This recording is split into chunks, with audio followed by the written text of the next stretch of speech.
জয় শ্রীকৃষ্ণ। কখনো কি একা বসে মনে এই প্রশ্ন জেগেছে যে এইসব আমার সাথেই কেন হচ্ছে? কখনো সকালে ঘুম থেকে উঠে মনে হয়েছে যে জীবনটা যেন তাসের ঘরের মতো ভেঙে পড়েছে, কেউ বোঝার নেই, কোনো আশ্রয় নেই? যদি আপনার উত্তর হ্যাঁ হয়, তবে বিশ্বাস করুন এই ভিডিওটি শুধুমাত্র আপনার জন্য। কারণ আজ আমরা কথা বলছি সেই সখা, সেই পরমাত্মা, সেই পথ প্রদর্শকের কথা, যিনি শুধু অর্জুনকে নয়, সমগ্র মানব সমাজকে জীবনের পথ দেখিয়েছেন। ভগবান শ্রীকৃষ্ণ। তার বাণী শুধু ধর্মগ্রন্থের পাতায় সীমাবদ্ধ নয়, তিনি আজও আমাদের জীবনের প্রতিটি সমস্যার, প্রতিটি জটিলতার উত্তর। তার বলা প্রতিটি কথা আজও কুরুক্ষেত্রের যুদ্ধের মতোই প্রাসঙ্গিক ও জীবন্ত। আজ আমরা জানব ভগবদ্গীতার এমন 25টি অমূল্য ভাবনা বা উপদেশ, যা শুধু আপনাকে প্রেরণাই দেবে না, বরং হয়তো আপনার জীবনের সেই সব প্রশ্নের উত্তরও দিয়ে যাবে যা আপনি বহুদিন ধরে খুঁজছিলেন। কিন্তু তার আগে আপনিও যদি বিশ্বাস করেন যে শ্রীকৃষ্ণের বাণী জীবন বদলে দিতে পারে, তবে এই ভিডিওটিতে লাইক দিন, চ্যানেলটি সাবস্ক্রাইব করুন এবং কমেন্টে লিখুন রাধে রাধে। কারণ যখন আপনি রাধে রাধে বলেন, তখন ভগবান শ্রীকৃষ্ণ আপনার আরও কাছে চলে আসেন। এবার চোখ বন্ধ করুন, একটি গভীর শ্বাস নিন এবং মনে শুধু একটি ভাব রাখুন, শ্রীকৃষ্ণ আমাকে শুনছেন। 1. কর্ম করে যাও, ফলের চিন্তা করো না। ভগবান শ্রীকৃষ্ণ। এটি শ্রীকৃষ্ণের সবচেয়ে প্রসিদ্ধ বাণী, কিন্তু আপনি কি কখনো এটি অনুভব করেছেন? এর অর্থ এই নয় যে ফলের আশা ছেড়ে দেবেন। এর অর্থ হল এত নিষ্ঠার সাথে কর্ম করুন যাতে ফলাফলের ভয় পাওয়ার কোনো প্রয়োজনই না থাকে। একটি সত্যি ঘটনা বলি। এক বৃদ্ধ ছুতোর মিস্ত্রি ছিল। সারা জীবন মানুষের জন্য ঘর বানিয়েছে, কিন্তু যখন অবসরের সময় এলো, শেষ বাড়িটি বানানোর সময় সে মন দিল না। তাড়াহুড়ো করে অবহেলার সাথে কাজ করল। যখন মালিক বাড়িটি দেখলেন, তখন চাবিটি সেই মিস্ত্রির হাতে দিয়ে বললেন, এই বাড়িটি তোমার জন্য ছিল, এটা তোমার উপহার। মিস্ত্রি অবাক হয়ে গেল। হায়, যদি সে জানতো যে এটা তার নিজের বাড়ি, তবে সে কত যত্ন নিয়ে বানাতো। শ্রীকৃষ্ণ বলেন, প্রতিটি কাজ এমনভাবে করো যেন তা তোমার নিজের বাড়ি, কারণ তুমি যা করবে তাই তোমার কাছে ফিরে আসবে। তাই রেজাল্ট কি হবে ভাববেন না। মানুষ নিজেই নিজের বন্ধু এবং নিজেই নিজের শত্রু। অনেক সময় আমরা বলি, আমার সাথে কেউ নেই, কিন্তু আপনি কি নিজেকে কখনো পুরোপুরি আপন করে নিয়েছেন? কখনো নিজের মনের সাথে বন্ধুত্ব করেছেন?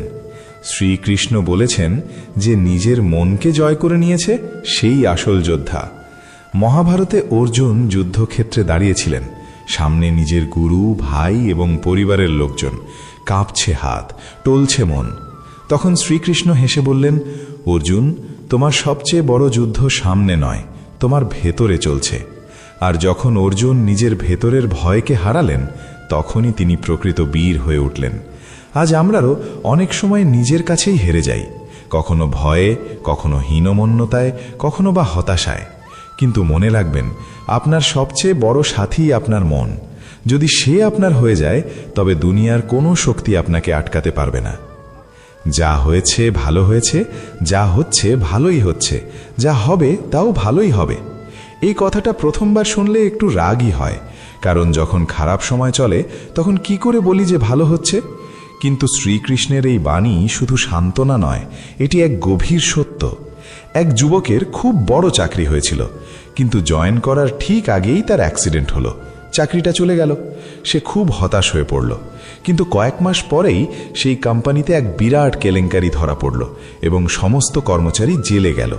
সে বেঁচে গেল কারণ অ্যাক্সিডেন্ট তাকে আটকে দিয়েছিল। তখন সে বুঝল, যা হয়েছে ভালোই হয়েছে। শ্রীকৃষ্ণ বলেন, আমি তোমার প্রতিটি পদক্ষেপে আছি, তুমি শুধু ভরসা রাখো। তুমি যা পাওনি তা হয়তো তোমার জন্য ছিল না, আর যা আসবে তা একদম সঠিক সময়েই আসবে। ইন্দ্রিয় সংযমই হলো আসল শক্তি। আজকের মানুষ অনেক কিছু জানে, কিন্তু নিজেকে জানে না। জানে মোবাইল কিভাবে চলে, গাড়ি কিভাবে চলে, মেশিন কিভাবে কাজ করে, কিন্তু এটা জানে না যে তার রাগ কখন ফেটে পড়বে বা লোভ কিভাবে তাকে নিচে নামাবে। শ্রীকৃষ্ণ বলেছেন যে নিজের ইন্দ্রিয়গুলোকে জয় করে নেয়, সেই আসল বিজয়ী। মহাভারতে দুর্যোধন শক্তিশালী ছিলেন, সম্পদও ছিল, কিন্তু তিনি ছিলেন ইন্দ্রিয়ের গোলাম। আর অর্জুন, তিনি শ্রীকৃষ্ণের কথা মেনে নিজের ভেতরের ইচ্ছাগুলোকে নিয়ন্ত্রণ করেছিলেন এবং বিজয়ী হয়েছিলেন। আমরাও রোজ এমন যুদ্ধ লড়ি, মোবাইলের নেশা, রাগ, কামনা, হিংসা। কিন্তু যখন আমরা শ্রীকৃষ্ণকে স্মরণ করি, তিনি আমাদের মন শান্ত করে দেন। একবার এক যুবক খুব রাগী ছিল। তার বাবা মা তাকে ভয় পেত। একদিন সে গীতায় পড়ল যে রাগের বশে থাকে সে নিজেকেই জ্বালিয়ে মারে। সেই দিন থেকে সে ঠিক করল রাগ এলেই সে শ্রীকৃষ্ণের নাম নেবে। কয়েক মাসের মধ্যে সে এলাকার সবচেয়ে শান্ত মানুষ হয়ে উঠল। শ্রীকৃষ্ণ বলেন, যে আমাকে স্মরণ করে আমি তার রক্ষক হই। সত্য কখনো মরে না। আজকের যুগে মানুষ বলে সততা দিয়ে কিছু হয় না, চালাক হতে হয়। কিন্তু আপনি কি জানেন মহাভারতে কারা জিতেছিল? তারা নয় যাদের সৈন্য বেশি ছিল বা টাকা বেশি ছিল, বরং তারা যাদের সাথে সত্য ছিল। শ্রীকৃষ্ণ পাণ্ডবদের বলেছিলেন, যদি তোমরা সত্যের পথে থাকো তবে আমি তোমাদের সাথে আছি। একটি ছোট্ট মেয়ে স্কুলে মিথ্যা বলতে চাইতো না। অন্য বাচ্চারা তাকে খেপাতো, টিচারও রেগে যেতেন, কিন্তু সে বলতো, আমার কানহা আমাকে শিখিয়েছেন মিথ্যে না বলতে। বহু বছর পর সেই মেয়েটি একজন জজ বা বিচারক হলো এবং শহরে সততার উদাহরণ হয়ে উঠল। শ্রীকৃষ্ণ বলেন, মিথ্যের একটা বয়স থাকে, কিন্তু সত্য অমর। 6, যার কাছে লাভ ক্ষতি জয় পরাজয় সমান মনে হয় সেই প্রকৃত যোগী। একটু ভাবুন তো, আমাদের মধ্যে কতজন আছে যারা জিতলে অহংকার করি না বা হারলে ভেঙে পড়ি না? অনেক সময় সামান্য সমালোচনাও আমাদের ভেতর থেকে নাড়িয়ে দেয়, আবার একটু প্রশংসায় মন ফুলে ওঠে। কিন্তু শ্রীকৃষ্ণ বলেন, যদি তুমি স্থির থাকতে পারো তবেই তুমি নিজেকে চিনতে পেরেছ। যুদ্ধক্ষেত্রে অর্জুন যখন জিজ্ঞেস করলেন, আমি কি হারব? তখন শ্রীকৃষ্ণ হেসে বললেন, তুমি শুধু নিজের ধর্ম পালন করো, হার জিতের চিন্তা আমার ওপর ছেড়ে দাও। এক সাধুর গল্প বলি। তিনি গ্রামে গ্রামে ঘুরে মানুষের সেবা করতেন। কেউ তাকে খাবার দিত, কেউ আবার গালি দিত। একদিন কেউ জিজ্ঞেস করল, আপনি অপমান সহ্য করেন কি করে? তিনি বললেন, যেমন শ্রীকৃষ্ণ শিখিয়েছেন, যে স্থির সেই সত্য। প্রশংসা আর নিন্দা দুটোই বাইরের জিনিস। আমরাও কি তেমন হতে পারি? হয়তো পারি, যদি শ্রীকৃষ্ণের এই কথাটি মনে গেঁথে নিই। 7, যার মন ভারসাম্যপূর্ণ সেই প্রকৃত জ্ঞানী। জীবনে উত্থান পতন আসবেই, কখনো আমরা খুশি হই, কখনো দুঃখী, কিন্তু যদি আমরা সব পরিস্থিতিতে মনকে স্থির রাখতে পারি সেটাই আসল জ্ঞান। এক কৃষকের গল্প মনে পড়ছে। তার ক্ষেতে একদিন আগুন লেগে গেল।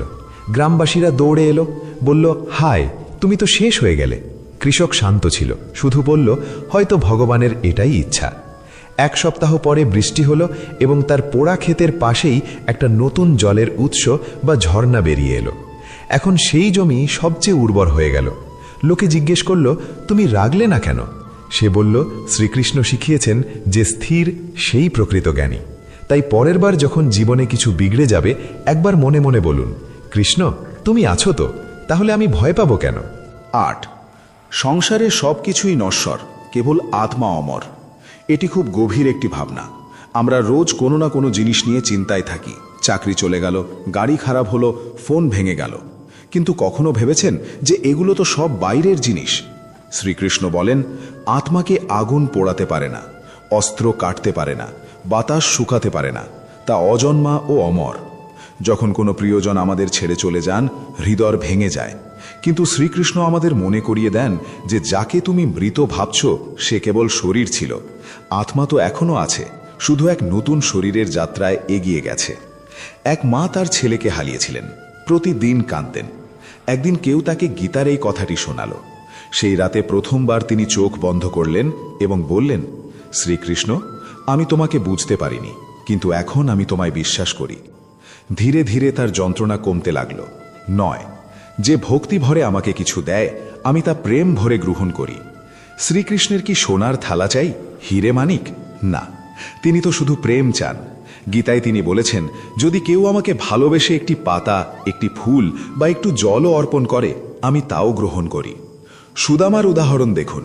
তিনি শ্রীকৃষ্ণের সাথে দেখা করতে গেলেন, ছেঁড়া কাপড়ে সামান্য কিছু চাল নিয়ে, আর শ্রীকৃষ্ণ তাকে এমন সম্মান দিলেন যেন তিনি কোনো মহারাজ।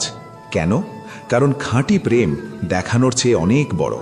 তাই যদি কখনো মনে হয় যে ভগবানের কাছে দেওয়ার মতো আমার কিছু নেই, তবে শুধু প্রেম ভরে বলুন, হে শ্রীকৃষ্ণ, আমি তোমার চরণে আমার শ্রদ্ধা অর্পণ করছি।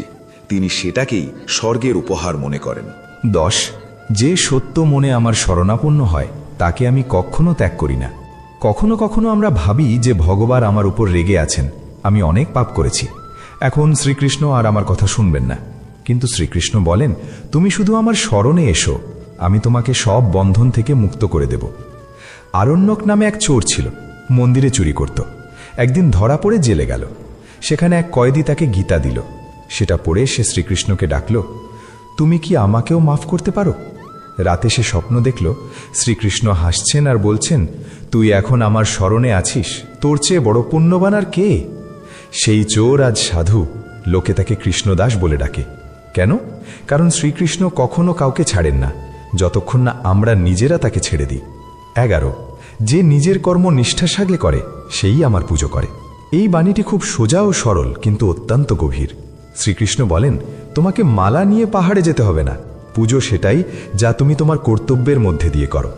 একজন শিক্ষক যদি সততার সাথে পড়ান, একজন কৃষক যদি নিষ্ঠার সাথে হাল চালান, একজন মা যদি ভালোবেসে রান্না করেন, তবে তারা সবাই শ্রীকৃষ্ণের পুজোই করছেন।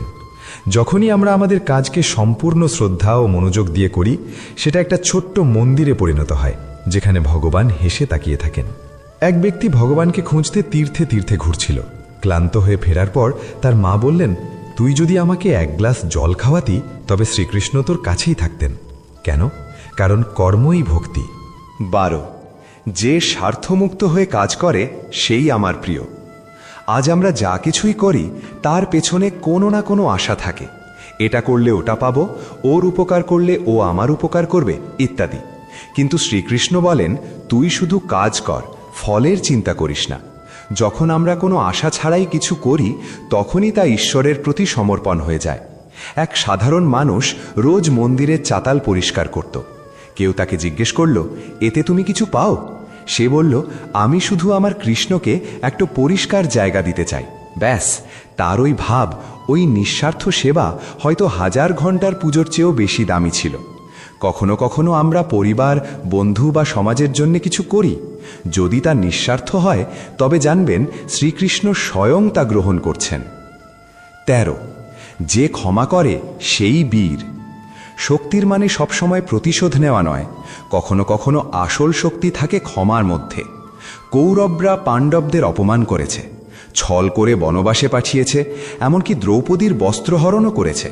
কিন্তু যখন শান্তির দূত হয়ে শ্রীকৃষ্ণ হস্তিনাপুরে পৌঁছলেন, তিনি প্রথম প্রস্তাব কি দিলেন? দুর্যোধন, 5টি গ্রাম দিয়ে দাও, যুদ্ধ চাই না। কেন? কারণ কৃষ্ণ জানতেন ক্ষমা দুর্বলতা নয়, বুদ্ধিমত্তা। একবার অর্জুন জিজ্ঞেস করেছিলেন, যদি কেউ আমাদের বারবার আঘাত দেয়, তবে কি আমরা মাফ করব? শ্রীকৃষ্ণ বলেছিলেন, যদি তুমি ক্ষমা করতে পারো, তবে তুমি আমার ভক্ত, আর যদি না পারো, তবে তুমি এখনো পথের মাঝেই আছো। কখনো ভেবেছেন আমাদের মন কত ঘৃণা বয়ে বেড়ায়? যদি আমরা তা ক্ষমা দিয়ে ভরিয়ে দিই, তবে মন নিজেই একটা মন্দির হয়ে উঠবে। 14, মনই বন্ধু আর মনই শত্রু। কখনো নিজের মনের সাথে লড়াই করেছেন? যখন ঘুম পাচ্ছে কিন্তু পড়া জরুরি, যখন ভুল রাস্তা সহজ মনে হচ্ছে কিন্তু সঠিক রাস্তা কঠিন, যখন ভয় বলছে তুমি হেরে যাবে কিন্তু হৃদয় বলছে চেষ্টা করো, সেই সময় শ্রীকৃষ্ণ বলেন, যদি তুমি নিজের মনকে জয় করে নাও, তবে তুমি পুরো দুনিয়া জয় করে নিলে। এক সময়ের কথা, এক যোদ্ধা যুদ্ধে হেরে গেল। সে জঙ্গলে ঘুরে বেড়াতো আর বলতো, দুনিয়া ভুল, মানুষ ভুল। এক সাধু তাকে বললেন, তোর শত্রু বাইরে নয়, তোর মনে, তাকে জয় কর, তারপর যা হবে তা তোকে শ্রীকৃষ্ণ নিজেই দেখাবেন। মনের জয়ই আসল বিজয়। যদি মন বলে তুমি পারবে না, তবে চোখ বন্ধ করে শ্রীকৃষ্ণকে স্মরণ করুন আর বলুন, আমি পারব, কারণ আমার সাথে তুমি আছো কৃষ্ণ। 15, আমি প্রতিটি প্রাণীর হৃদয়ে বাস করি। শ্রীকৃষ্ণ কোনো দূরে বসে থাকা দেবতা নন, তিনি প্রত্যেকের হৃদয়ে আছেন। যেদিন আমরা এই কথাটা অনুভব করি, সেদিন দুনিয়া বদলে যায়।